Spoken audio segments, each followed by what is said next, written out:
doing?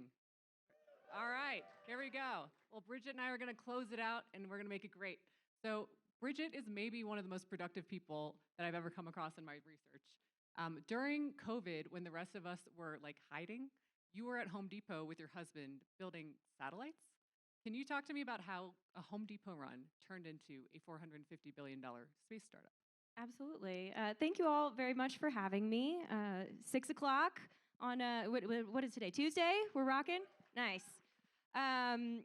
Yes, and I do want to counter. I think people were incredibly productive during the pandemic. The most sourdough that has ever been produced, consumed, etc.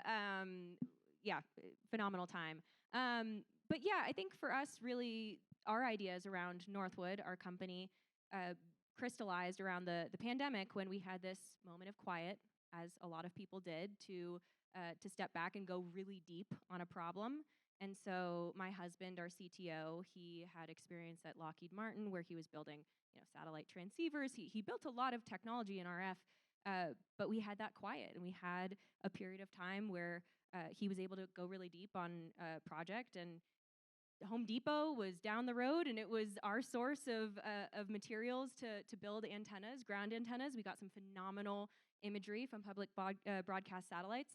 And that was the beginning of our introduction to the ground segment of space. And I think what's interesting is he had already been in the space industry for many years, and he had overlooked the ground segment, hadn't really thought about it before. And this is not a unique thing. Yeah, you've called yourself a ground nerd. Yes. What is a ground nerd, and why is it important in space? Exactly. Yes. The ground segment is historically and perpetually overlooked in space. It is the part of the space segment that actually exists on Earth, and it's about delivering all of the applications of space to humans. Without the ground segment on space, we would just be having a really expensive hunk of metal up in space. You can think of it as basically the networking medium between Earth and space. And so that's what we're focused on. We're focused on accelerating the networking between Earth and space so that we can take space infrastructure to the next level. The popular conversations over the past year have really been around space being a true global new entrant within the telecom sector. But also within AI. It's been a major piece of the conversation around AI infrastructure. And I honestly think that's just the beginning in terms of the parts of the economy that are going to be influenced by space. And critical to enabling that is making the data flow. So what we're really talking about is, when we think of space, we think of these rockets that go up, SpaceX, Blue Origin, NASA, but we don't think about how they actually go there and like how they're communicating back down to Earth. So you're trying to deal with the communication layer, and are you building a platform for all of the data that's coming from everything that's up in orbit? Correct. We are building that networking between satellites and Earth to support, whether it be a NASA satellite, whether it be a satellite that supports internet, whether it supports, travels to the moon, the whole range of the industry. We want to build something that's very general purpose. We get really inspired by cloud infrastructure as this shared infrastructure that can support the birth of hundreds of different companies. And so when we see things like the SpaceX success story, we think about how can shared infrastructure on the networking side drive down the time from the birth of a company to when it can hit its IPO. So for SpaceX, that's a 20-year timeline. How can we drive that down to a 5-year timeline or something significantly shorter? So, obviously we have the SpaceX IPO this week, which I want to get your thoughts on. But first I want to zoom back over the last, and also you were going to be a SpaceX intern, right? But then you decided to start a company instead? Yes. Yeah, well, yeah. You probably would have had the same financial outcome, I suppose. Yeah. Yeah. One of our friends, actually, who might be in the audience, he was the one who convinced me not to do it. He's a fellow startup founder, and he said, if you want to do it, the fastest path to learn whether it's a real thing or not is to just do it. Well, to be determined if it's good advice, but sounds like good advice. I think it was good advice, yeah. So back in 2020, I was looking this up. There was only about like 3,000 satellites in orbit, I think, and today it's about 15,000. Can you walk me through what has happened over the last 5 years? Is that all? It's like 65% of that is SpaceX. And where are we in this industry of space? I think we are really in an infrastructure building era of space. The reason why you could launch so many more satellites is because of a new paradigm of launch capacity. The reason why you could launch so many satellites is because there was a new paradigm of spacecraft manufacturing. And so these different infrastructure pillars falling into place have enabled a bunch of inventors really to think of new capabilities. And so when we speak with government customers or with commercial customers, they're no longer thinking of space as a single satellite for a single scientific mission. They're thinking about constellations that do dynamic network routing of data and operate at the scale of thousands. And so it's a profound difference, not just in the scale, but qualitatively in what that experience is for routing data between Earth and space. And when you look at the size of your opportunity for Northwood, is it mostly like, do you need every government contract? Do you need to nail SpaceX as a client? What is the size opportunity for you right now? And is there anyone you wouldn't work with? I think it is an important strategic question as a startup, right? We are a 2.5-year-old company, a little bit more than that. And so we have to think about what are the building blocks for how we drive towards success. I think it's become a lot more of a popular sentiment that the space economy is it's going to be a really major part of our economy. You and I were discussing previously, what is the timeline for that? This multi-trillion-dollar economy, how do we actually build towards that? And so for us as a startup, we have to think about every step along the road and how do we build towards an outcome where we can really be a part of that at scale. And so that starts with choosing customers, and we have to be extremely selective with that as a growing team. We found partners where budget exists. It's the super boring stuff, right? It's like, is there the budget to spend? Is there a need that fits with the scale of company that we're at now? We've been tremendously fortunate to work with partners that can get in early and can get real value off of our offering from a very early stage of development. And what's the potential to grow? That land and expand, like kind of a basic sales motion is kind of how we think about it. And one other thing we were talking about backstage is that you foresee there being many companies like SpaceX with their own constellation of satellites out there. And my question to you was, well, why? Why should we be putting thousands of things in space? Is this a good idea? What's going on here? And how do you foresee there being that many SpaceXs, and what's the reason? Yeah, I think it's a really interesting question. And if you look at the story of our relationship to the space economy, for a long time, the space economy has existed, but it's been pretty niche. It's been about use cases where there is literally no other alternative. And so you'll go through enormous pains and enormously high cost in order to serve smaller markets. What we're having happen now is the economics are switching. So now the launch economics, the spacecraft manufacturing economics, the networking capacity that's available has enabled this flip where we can actually provide competitive, if not sometimes better, economics from space than you can have terrestrially. And you can see that is leading to adoption and market share from major parts of the economy, like telecom, for example. And so I think that's a sign of really where the trajectory is going to go. You think about all different parts of our economy. Again, like AI is one we talk about.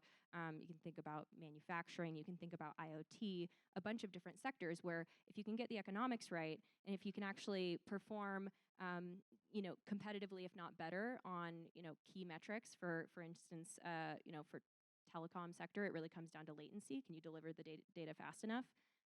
Then it genuinely is a real competitive. So, as mentioned, SpaceX IPO is looming. First off, I want to see a show of hands. How many people are intending to buy SpaceX for IPO? There's not that many hands. All right, I like cow. this. Okay. This is a saucy conversation. Yeah, all right. You guys think the valuation is off its rocker then. What do you think of the SpaceX IPO that's coming from your vantage point of the industry and where it's going? I think like core space was actually the smaller part of his $28 trillion TAM that he outlined. But how do you read that? Yeah, I think who knows? Honestly, like who knows? Markets can be fickle and unpredictable. We don't know which way it's going to pan out. It's also the very beginning in terms of like a core space story in the public markets. So I think there's just a lot to bear out. But yeah, I think if you look at the first principles of it, this is a whole new frontier. And they from the very first principles standpoint, they have proven out economics and really sound business practices with what they have. But when you're looking at the valuation, you're looking at a frontier. You're looking at a market that is really on the horizon. And the way that I make a comparison there is to the internet. Previous generation of communications technology, who would have thought that a little government science project would have turned into something where there's dating apps, and where there's WebMD for you to check your moles, and Uber Eats deliveries. We would have never known. And so I view it really as a frontier, and I think there is enough proof points where that frontier is something that should be compelling. It depends on whether the market believes it today or in a couple years. So, Bridgit, 12 years ago, your career looked very different. You were conquering a whole other industry, Hollywood, and if you flipped on the Disney Channel, you probably saw Bridgit, Good Luck Charlie, Wizards of Waverly Place, all of these staples of childhood, or for not my childhood, not your childhood, I guess, because you were the star, but for probably a lot of your kids, they were watching it. What did that background, as a non-traditional background for entering Silicon Valley, raising money, doing a space company, could you have foreseen running a company like this back then? And how did you get from there to here? Yeah, I think growing up, I always wanted to be everything. So I think while I didn't explicitly decide that I wanted to be a space CEO as a young person, I don't think I would have been like tremendously surprised. I've said this before, where I actually think my background is very traditional when it comes to space CEOs, because they tend to just have a very high tolerance for risk, and that's been a part of my life story as well. I was rejected by Disney multiple times and showed up to an open casting call, and after being rejected was like, here I am again, and it worked out. And then I, showed up before a tenured MIT professor with no coding experience and no undergrad degree, asking for admission into their master's program. And I think a lot of space CEOs, they're confronting enormous odds working against them to have success. And so I think you just have to have a certain risk tolerance in the face of pretty significant odds. So was it harder to be in front of Disney casting producers or Silicon Valley investors? Which nut was harder to crack? Gosh. Hollywood took longer. I started when I was 11 and was rejected hundreds of times before I got on Disney Channel at 17. So that took about 6 years, and we're 2.5 years into Northwood, so I think we're getting a little bit of an easier time. But I think just to give people a sense of the background, you were on Disney, you went to MIT Media Lab and pursued a degree there. You got a Harvard Law degree during the pandemic. You also fostered your first child during the pandemic and adopted him, and you started a space company. So I think when you thought you could do quite a lot as a child, you seem to be right, and you have that. In Silicon Valley, they say, like, be like a cockroach, be unkillable, be resilient, and you seem to have all of those traits. So right now, I wanted to open up to audience questions. There are a few, and so right here in the front row, if we could get a microphone.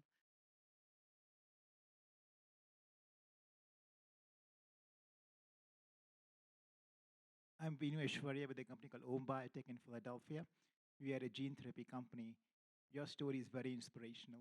You have already answered the question of how you did that from entertainment to running a space company, so it's so inspirational. So I'm going to ask you a question for four ladies I know from my family. My sister, she's 46. She has two kids, 10 and 12. And then one of my team members, she's 27. So I just want to ask you, like, you have done so many things, what would you say to fellow women if they are low in their life, how they can turn their life around this different age spectrum, I guess? Yeah. Well, thank you for your question. And I think if you're feeling low in your life, wanting to turn it around, I think it's just connecting to the truth. Like, what is it that is true about what you're curious about what you're interested in, and really building off of the foundation of trying to pursue the truth and pursue your curiosity. And I think just taking a leap, taking a gamble. I didn't jump into these spaces because I had an invitation, and so I think it's about just I think there is so much less downside to trying and exploring your curiosity than maybe people realize. I always view it as you can start over again. You can try again. Who cares if you know mess up and look dumb? And so I think not feeling too serious about the stakes. We question the woman in green in the back.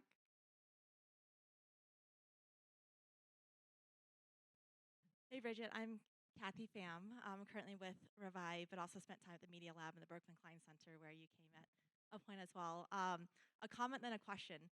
One comment for women in the workplace is actually folks in the room making space so that women can take risk in the workplace, and they don't have to change the space around them needs to change so that they can be successful.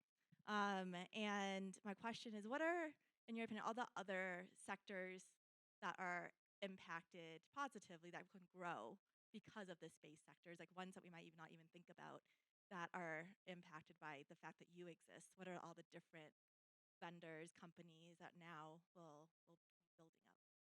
Yeah, no, that's a great question. I think it's so multifaceted. So, for instance, when we think about supply chain for networking, to kind of explain what we mean when we mean we do ground networking for space, that means we build physical hardware. So we build networking devices that connect with spacecraft. You can think about, the Wi-Fi router in this building. Just think about it, 50,000 miles away instead of a couple feet away. So we build that hardware and then we put it around the world, around the globe. We host it at different locations and then we connect it all through software. So we're still talking about some of the very similar foundational pieces of networking hardware. So we use chipsets from 5G. We share a lot of different cellular parts of our supply chain. And so I think from a supply chain standpoint, when we're thinking about different networking supply chain technologies, there's a big opportunity to be had there. And additionally, I think one of the new uses of space that has been a part of the public conversation that I think is exciting is energy. So energy scarcity, concerns around energy supply. There's an abundance of energy in space, and what kinds of technological hurdles and development do we have to surpass in order to take advantage of a really abundant resource in space? So, a question I have for you too, a little bit on that vein, is when you think of outer space, it's something that you wouldn't traditionally think a company should own, or a company should own a big part of. It seems like it should be, everybody's to share, and also the government should have a big piece of it. How do you think about that as a CEO operating in the space? What should be left to the private sector to innovate on? What should be handled by government? And how should the two collaborate? Yeah, I think that's a great question. And some philosophical framing for Northwood as a company. The first piece, the reason why we decided to build the networking side for the space economy was deciding that networking is how we're going to grow the space economy. Data is the way that you gather value from the space economy. So the more throughput that you can send through space, the space economy directly grows. And then the second piece that we decided was this infrastructure should be shared. It's a part of the infrastructure stack that is non-differentiating. It really benefits from economies of scale. You get to have this shared infrastructure resource that many companies can take advantage of, and then you build the next SpaceX, in 5 years as opposed to 20 years because you can really shortcut their time of development. We want to see 1,000 different SpaceX success stories. And we want that to not only be private companies, we want that to also be different governments, the US and its allies, and many others being able to participate in the space economy. Philosophically, what we believe with Northwood is that the space race should be shared. We want to see many different ideas explored, many different pathways to success. And so the shared infrastructure is a key part of that. And the balance of who uses our infrastructure specifically, it is very much a balance between government and commercial, both the US and other countries. Bridgit, thank you for sharing your insights with us. I know it's not an easy time to be a leader of anything right now, let alone a leader in the space industry. So thank you for sharing your thoughts. Yeah, absolutely. Thank you for having me. Thank you.